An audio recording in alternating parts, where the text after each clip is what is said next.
So I got a Luigi Mangione update for you. Luigi Mangione. So the attorney, Tom Dickey, has filed a motion actually to be released from custody. And I'm not sure if this is in they're saying Blair County, so I guess I could take a look at Blair County. I'm not for sure if this is in Pennsylvania or New York. So let's see. Blair County, Pennsylvania. So in Blair County, Luigi Mangione is being charged with forgery and a weapons charge and something else. Laundering money or something. So he's being charged in 3 different jurisdictions for the same event. And Thomas Dickey has outlined the request as part of a 23-page pretrial motion in the weapons, false identification, and forgery case against Luigi Mangione, who is 26 years of age. At no time did the 2 officers indicate Luigi Mangione was free to go, nor did they explain the reasons as to why he was being detained, other than that he looked suspicious and or he overstayed his welcome as a customer at McDonald's. So you had Josh Johnson that was saying, well, he was eating a hash brown.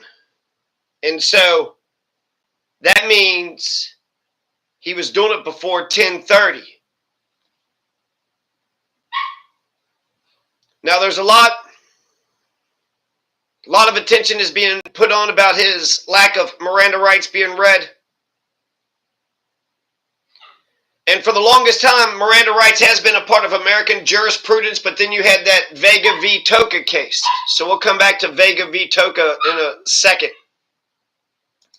So Tom Dickey wrote saying that it was a violation of Luigi Mangione's right to due process and protection against unlawful searches and seizures under the Constitution's 4th and 14th Amendments. A Blair County defense attorney is asking a judge to release Luigi Mangione from custody, saying the suspect and a health insurance executive's high-profile slaying was unlawfully interrogated and searched before his arrest in Altoona.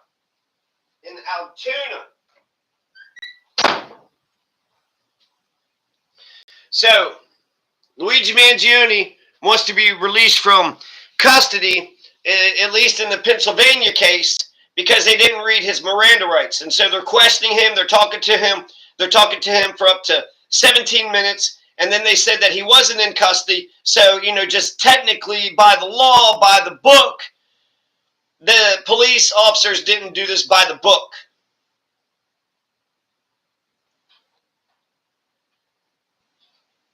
So they're saying that he was unlawfully interrogated.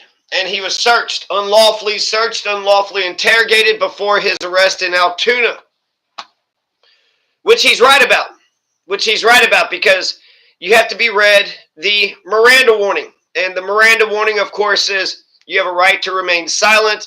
Anything you say can and will be used against you in a court of law. You have a right to an attorney. If you cannot afford a lawyer, one will be appointed for you by a court of law. Right? And that there was some controversy with the Miranda decision, which was back in 1977. It was back in, way long time ago. But the defense of the Miranda warning was that it increased the professional development of the police. The police needed to do some professional development, so it actually revolutionized how police interrogated suspects, but just how they got trained. Now, there's a whole bunch of issues that his lawyers, he's got Tom Dickey, and then he's got the female, forget the woman's name, in New York. But basically, he's being parked walk, right? When they flew him into New York City, he's surrounded by like 20 police officers. This is at a time when that woman was on fire in the New York City subway, and 2 or 3 police officers walked on by. So if you're on fire and you're still alive, well, they don't know what to do, right? They just walk by. By having all those police officers there, even the mayor was there, they're saying that he has to fight a presumption of guilt instead of a presumption of innocence. which that's the judicial system, is it not? That's the judicial system. One snarky online user was pointing out how he had a bulletproof vest, and he's got all those police officers, on his left flank and on his right flank in order to protect our king. But he is being perp walk with the mayor present. He's in leg shackles. He's, has handcuffs when he's taken into the courtroom. The woman lawyer had said that when she talks to him, she just talks to him, freely. That you have all the police officers in the world around there. So if he just jumped up out of nowhere and then ran off or something. Since you have a presumption of innocence, then the lawyer is making a good point that when he is taken into the courtroom, if you already have the person in a, orange jumpsuit, not in a five-piece tux, with their hair all dead, and he had his shoes too, his loafers, and he wasn't wearing any socks.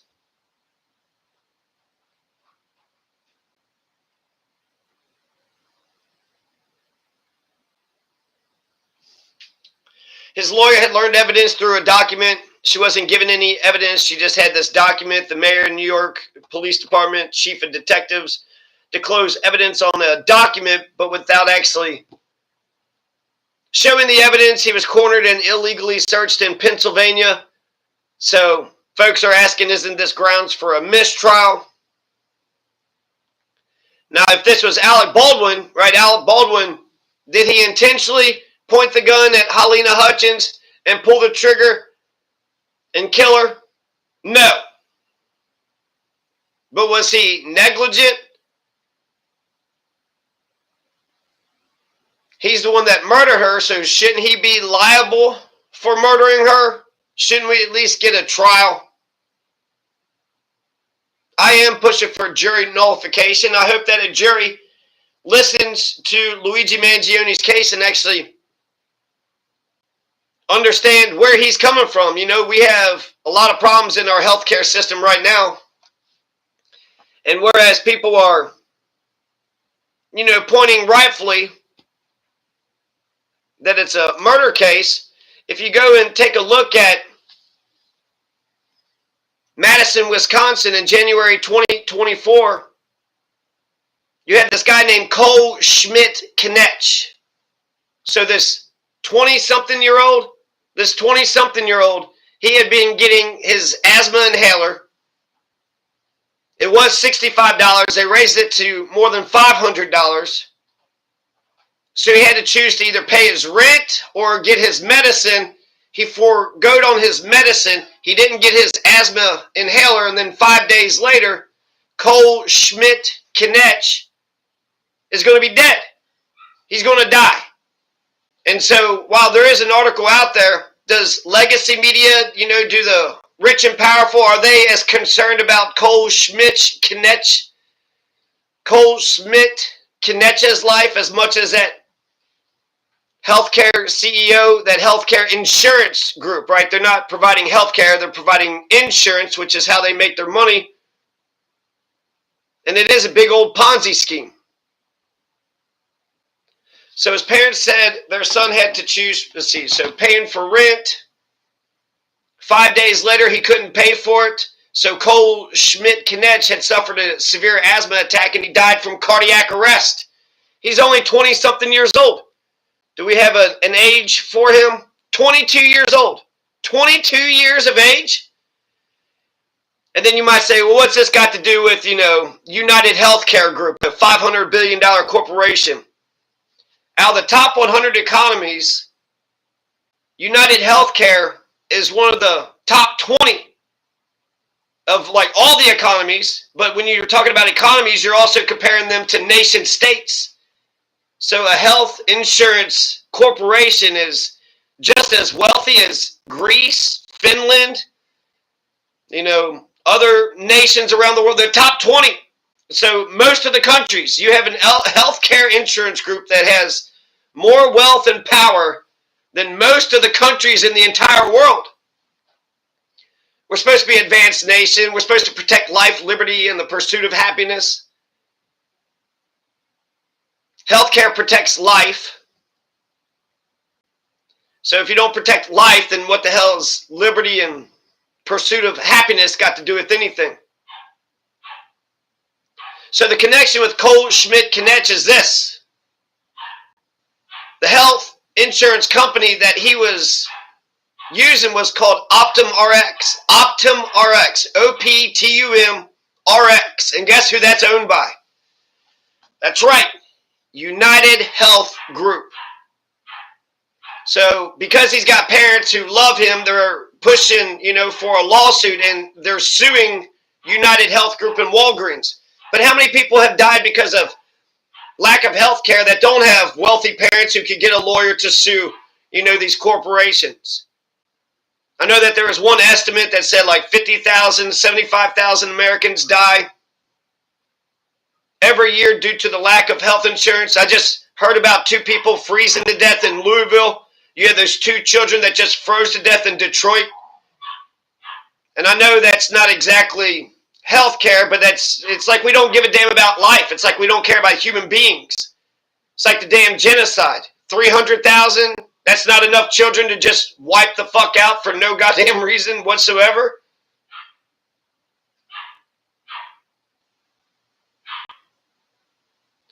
So if we're going to protect life, then we would care about Cole Schmidt Knetch's life just as well. But it seems like only the rich and powerful, their lives matter more than the rest of our lives. Let's see, what else do I have here? So when Luigi Mangione was arrested, he was surrounded by 10 cops, and they said that, they didn't tell him that he was free to go, but he wasn't in custody. And then they're going to read his Miranda rights 17 minutes into the interrogation. So technically for 17 minutes, Luigi Mangione could have just, ate his hash brown and then just had that, smirk like that guy that was blocking the Department of Education. I'm not talking to you, and then just, wander on out, technically speaking. The cops in Pennsylvania, they seized and searched his backpack out of his sight. They didn't read him his Miranda rights. Now, when it comes to the Supreme Court, you're supposed to have your Miranda rights read to you. But in some respect, in the information age, you probably should know your Miranda rights. You have a right to remain silent. Anything you say can and will be used against you in a court of law. You have a right to an attorney, and if you can't afford one, one will be appointed for you by a court of law. So in some respects, you probably should just know those things. But since that Supreme Court had come out in the 1970s, the Miranda rights are considered a constitutional right, at least in, U.S. jurisprudence up until 2022. So then that's just as important as, the right to free speech, the right to kick out soldiers out of your home, the right, to the 4th, 5th, 6th, 7th Amendment, the no excessive fines or bail, no cruel nor unusual punishments. So the Miranda rights was kind of a de facto right that the Supreme Court had come up with. Up until 2022, you got this case called Vega v. Toca. And so in Vega v. Toca, the Supreme Court had ruled 6-3 that police officers could not be sued under a particular statutory cause of action for failing to administer the Miranda warning, ruling that not every Miranda violation is a deprivation of a constitutional right. So, I can understand the ruling in some respects because this is talking about suing the government for not reading the Miranda rights. Well, you didn't read me my rights, so it's all right that I just did all this. It's all right that I denied Cole, what was that guy's name? Cole Schmidt Knetch. Shootings are happening every day in America, like 50 shootings every day. Half of them are ending in death. So it's just, to me in general, it's just amazing that you have these rich and powerful people that are just like held up on a pedestal. Meanwhile, regular folks, especially people that are living in, poorer areas, slums, trailer parks, high crime neighborhoods. A poor person, shot in the alley. What was it? Huey Newton, 4 shots in the dark, and now Huey's dead. Well, who killed him? Are we going to find out who did it? Are we going to have a big old manhunt? Are we going to have the mayor, do the perp walk? Are we going to have all the media outraged?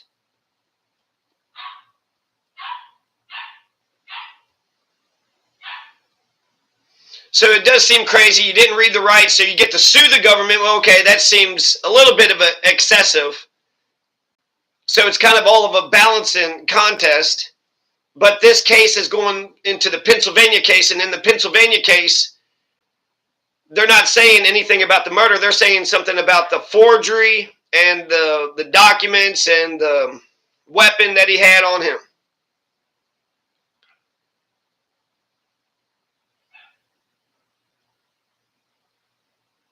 In the dissent of Vega v. Toca, the 3 justices held that the court had repeatedly and emphatically determined that the Miranda decision established a constitutional right and would have allowed such lawsuits. It did. It did for 50 years. For 50 years, the Miranda rights were part of, our basket of freedoms as Americans. But Vega v. Toca, if it doesn't get rid of the Miranda rights, it severely hampers how strong the Miranda right was. Pundits are saying that Vega v. Toca makes it easier for police to obtain coerced confessions. I got this book here called John Grisham Framed, and there's so many cases. I didn't understand coerced confessions until I read Framed. There was this group called the Norfolk Four, and the Norfolk Four, the whole damn case was just made up of whole cloth. They arrested one guy, and his lawyer had another client that was facing capital punishment, and so he was worried about his client possibly being executed, and so he told his client to just tell them whatever they want to hear. And so his client is just sitting there confessing to all this crazy stuff, confessing in quotes, because he wasn't a part of it. They found out who the guy did. Omar Bradley is the one that had killed, the woman. And Omar Bradley told the truth, but they didn't listen to him. So I didn't realize that, coerced confession, because when you're the jury and you're sitting there listening to this guy that's saying, he was testifying that it was like a gang rape. And why was he saying it? They also said like how pitiful and pathetic he was sounding too, because even the person that he was testifying against, they want to be mad at this, I want to say the guy's name was Joe. They want to be mad at Joe, but they could just see that he just looked defeated. And so really he was just weak, lacked a spine, lacked integrity to stand up for the truth. And so his lawyer had advised him to just, give the confession, even though it was totally false, to avoid capital punishment. So he turned state's evidence with this cockamamie story.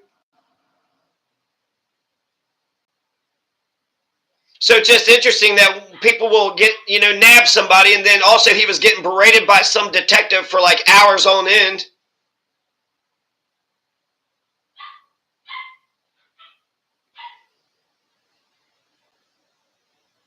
So to me, it's just, crazy that, forced confessions even happen. If you're sitting on the stand and the guy is sitting there saying that he had gang raped, this woman and then murdered her with these other, 5 other guys, it's hard to discount what the dude is saying. But if you're being berated for 8 hours and it's like, you did it, you was there, you did it, you did it, you did it. If you're weak-willed and you think that the cops are just always perfect, picture perfect, and they're like just yelling at you, and then the guy said he had a dream. Well, I did have a dream about something. Well, wait a second. Was it a dream? Or what? Was I actually there and it wasn't a dream? And then so they just kept hitting it. It was the dream. Was it a dream? Was it reality? Do you even know what the heck is going on? No, I don't know what's going on. I'll just say whatever you want me to say, so you stop yelling at me. And then, one thing led to another, and then gets this crappy ass lawyer that they paid him like $5,000, and he's like, hey, just admit that you did some crap that you didn't do, so that way you'll avoid the death penalty. So the judicial system can totally railroad you.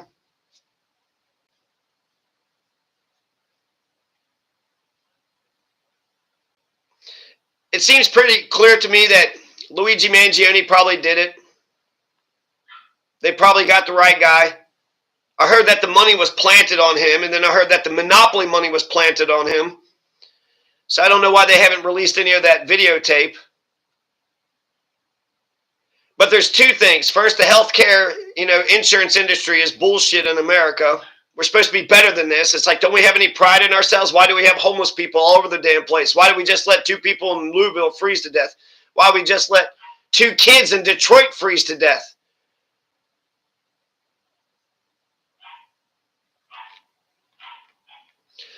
So even though he had done it, I would like to know why he had done it.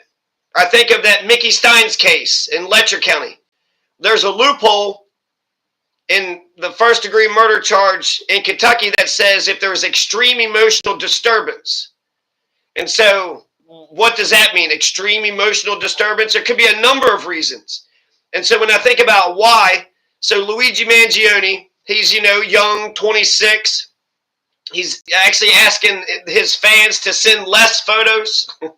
Just send him 5 photos at a time, ladies. Come on, calm down. Just send him 5 photos at a time. But he had like some sort of back accident, and you saw the x-rays where he had the screws in his back. And then his landlord or somebody had mentioned that he couldn't be sexually intimate because of his back injury. And so if he had a back injury and he had screws in his back, and then he can't, be intimate with a romantic partner ever again because he's in great pain because of how the doctors and the insurance companies had treated him, well, then that would be extreme emotional disturbance. I wonder if a jury would be sympathetic to something like that. And so he had this personal trial and tribulation. He had this personal crisis. And then on top of him having a personal crisis, it's just bullshit in the wealthiest country. We say we're the freest and the greatest country all the time, right? That's just the propaganda. It's just USA, USA. And yet every industrialized nation on the planet has universal health care, except for ours. And why is that? Well, the politicians are bought and paid for. They care about their donors. Who's got the money? Well, these big-ass insurance companies. What are these insurance companies actually selling? They're selling the idea of a safety net, but the way that they profit is they basically dupe you, right? You pay thousands of dollars into this health insurance, and they hope that you don't use it. And then that's how they make their profits. So it's a house of cards. It's a Ponzi scheme. America spends more money on health care with less outcomes. I mean, is this rational? Is this logical? Does this make any sense? People have 2 or 3 jobs just to make ends meet. And then there's that one statistic that said that if you just have one crisis, people don't even have like $500 in the bank to be able to weather one crisis. So shit is tough. Shit is hard out here. It's hard to be working class.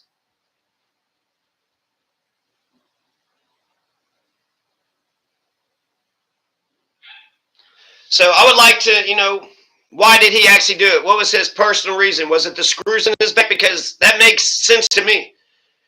You had bad experiences with doctors and insurance companies, and now you can't be intimate. You can't be romantically intimate with anybody. So you're kind of taking away a big, chunk of what his life can be. Sure, he could just have a nice intellectual, life.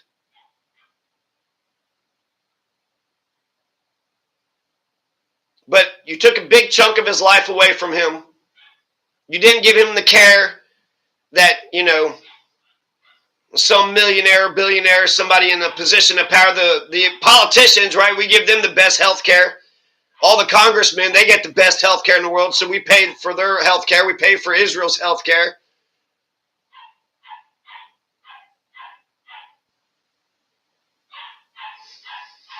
And then he's just mad in general about how the healthcare industry in America allows 75,000, at the least. That seems like that's a low estimate.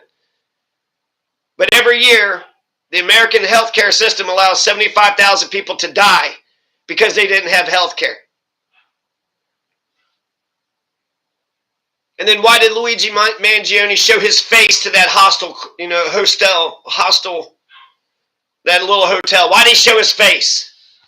I saw a bunch of memes. They said, "Oh, but Becky, those eyes." And why did he get those fucking chicken McNuggets? Why did he have to eat that genocidal hash brown? Doesn't he know Starbucks, Coke, Pepsi, McDonald's, they're Zionists and they're paying for this genocide? He got the hell out of Dodge. He basically, got out of New York City, went into New York City, got the job done, and then got tripped up at a McDonald's because he had to get a hash brown. Hash browns are gross. There's so many better things. Go to Frisch's, Go to Gold Star Chili. Go to fucking Applebee's. Isn't he rich? He's rich and he's going to...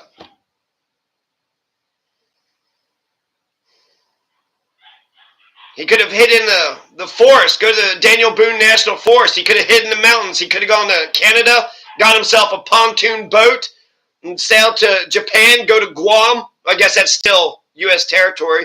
Just go to the, Indonesia.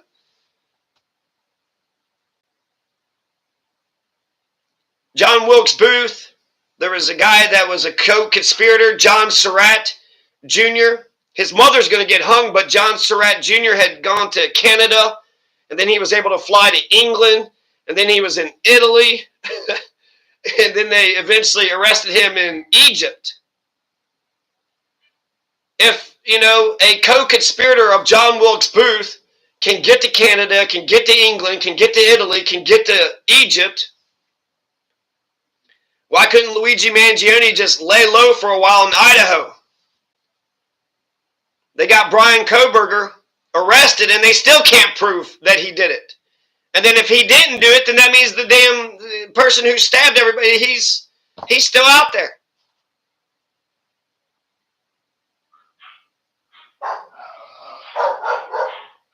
So that's my main, story. Tom Dickey said that Luigi Mangione was frisked and surrounded by officers who gave him no indication that he was free to leave the restaurant until after he was unlawful detention and custodial interrogation for 17 minutes. And that's all I've got to say about that.